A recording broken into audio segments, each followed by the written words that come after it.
Friends, आज का हमारा टॉपिक है गुड़हल की देखभाल हम कैसे करें और गुड़हल में फूल नहीं आ रहे हैं तो कौन सा फर्टिलाइज़र डालें। इस वीडियो में मैं आज आपको वो सारी चीज़ें बताऊंगी कि प्लांट में फूल क्यों आना बंद हो जाते हैं या प्लांट की ग्रोथ क्यों रुक जाती है, ऐसी हम कहाँ पर गलती करते हैं, साथ ही कौन सा फर्टिलाइज़र हमें डालना चाहिए जिससे कि प्लांट में बड्स ड्रॉप प्रॉब्लम ना हो और पत्ते पीले ना पड़ें और फूल बहुत अच्छी मात्रा में आएँ।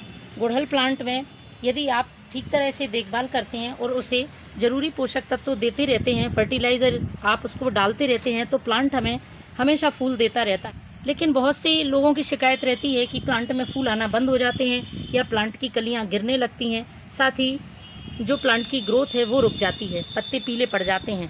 तो मैं आपको सबसे पहले ये बताऊंगी कि प्लांट आप रखते कहाँ पर हैं। प्लांट आपको रखना है जहाँ पर कि अच्छी धूप आती हो, सन लविंग प्लांट है। यदि आप छाया में रखते हैं तो आपके गुड़हल प्लांट की ग्रोथ बंद हो जाएगी और प्लांट फूल देना कम कर देगा। इसके साथ ही यदि प्लांट में बारिश का समय है और आपको देखना है मिट्टी बहुत ज़्यादा गीली रहती है, पानी भरा रहता है, तो पत्ते पीले पड़ने लगते हैं। पत्तियां पीली पड़ने का बारिश में एक कारण यही होता है। तो आपको ध्यान रखना है कि प्लांट का जो मिट्टी का ड्रेनेज सिस्टम है वो बहुत सही रहे और प्लांट की मिट्टी हमेशा गीली ना बनी रहे, क्योंकि प्लांट की मिट्टी गीली बनी रहेगी तो उससे जड़ों में भी फंगस लग जाती है और प्लांट सूख जाता है। इसके साथ एक बात और है, यदि आपके प्लांट में ग्रोथ नहीं हो रही है तो वो है कि आपके प्लांट में किसी तरह का इंसेक्ट अटैक है। बारिश के समय में सबसे ज़्यादा गुड़हल प्लांट में मिलीबग का अटैक देखने को मिलता है और ये सफ़ेद चिपचिपे कीड़े होते हैं। तो आपको रेगुलर नीम ऑयल का स्प्रे करते रहना है प्लांट पर, जिससे कि इस तरह के इंसेक्ट नहीं लग पाएँ। यदि प्लांट इंसेक्ट फ्री रहेगा तो बहुत अच्छी ग्रोथ करेगा। इसके बाद आपको मिट्टी में इसकी हर 15 से 20 दिन में एक बार गुड़ाई ज़रूर करनी है। मिट्टी में गुड़ाई करेंगे तो प्लांट की जड़ों को हवा लगेगी और प्लांट की जड़ों में फंगस नहीं लगेगा। बात करें यदि इस प्लांट में फूल ना आने की, तो यदि प्लांट में किसी तरह का इंसेक्ट नहीं है और प्लांट फूल नहीं दे रहा है तो इसका मतलब है कि प्लांट में न्यूट्रिशन की कमी है। पोषक तत्व प्लांट के लिए बहुत ज़रूरी हैं। तो गुड़हल प्लांट के लिए पोटेशियम रिच फर्टिलाइज़र बहुत फ़ायदेमंद होता है। जिन भी चीज़ों में पोटेशियम होता है वो आपको यूज़ करनी है। आप होममेड फर्टिलाइज़र भी बना सकते हैं या फिर मार्केट में मिलने वाले कुछ जैविक फर्टिलाइज़र को भी डाल सकते हैं। उनमें से एक फर्टिलाइज़र है सीवीड फर्टिलाइज़र। आप सीवीड फर्टिलाइज़र का भी यूज़ कर सकते हैं और यदि होममेड फर्टिलाइज़र बनाना चाहते हैं तो मैं वो आपको बनाने वाली हूँ और उसको डालने के बाद आपके प्लांट में जो कलियाँ गिरने की समस्या है वो भी ख़त्म होगी। साथ ही फ्लोरिंग भी बहुत अच्छी होगी, क्योंकि पोटेशियम रिच फर्टिलाइज़र है और प्लांट में पोटेशियम फूल लाने के लिए बहुत मदद करता है, जड़ों का अच्छा विकास करता है और जो ब्रांचेज़ हैं बहुत ज़्यादा निकलती हैं।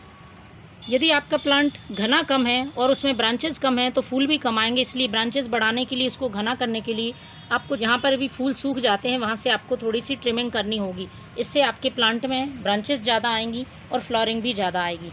तो चलिए होममेड फर्टिलाइज़र बनाते हैं। ये फर्टिलाइज़र आप हर 15 दिन में एक बार डाल सकते हैं, प्लांट के लिए बहुत ही यूज़फुल है। तो फ्रेंड्स, मैंने फर्टिलाइज़र बनाने के लिए 2 चीज़ों का इस्तेमाल किया है। पहली चीज़ जो आप देख रहे हैं वो है प्याज के छिलके। प्याज के छिलके में बहुत अच्छी मात्रा में पोटेशियम होता है और ये प्लांट में फूल लाने के लिए बहुत ही मददगार फर्टिलाइज़र है।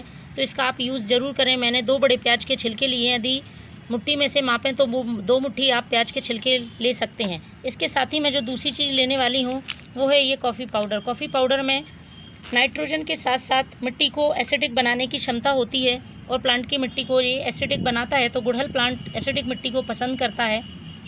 ये डालने से आपके प्लांट में मिट्टी उपजाऊ बनेगी और बहुत अच्छी तरह से प्लांट ग्रोथ करेगा। तो मैंने ये दोनों चीज़ें ले ली हैं, एक छोटा चम्मच कॉफ़ी पाउडर और 2 मुट्ठी प्याज के छिलके। इसके बाद इन्हें पानी में भिगोकर अच्छी तरह से ढककर 1 दिन के लिए रख देना है। 1 दिन बाद इनका फर्टिलाइज़र मैं बताऊँगी आपको कैसे यूज़ करना है। 1 दिन बाद फ्रेंड्स देखेंगे फर्टिलाइज़र इस तरह से तैयार हुआ है। इसको हमें छान लेना है। जितना हमारा फर्टिलाइज़र है उसकी ही मात्रा में हमें सादा पानी मिलाना है। तो ये आधा लीटर फर्टिलाइज़र है और आधा लीटर मैंने ये सादा पानी ले लिया है। इसमें मैं इस फर्टिलाइज़र को छान लेती हूँ।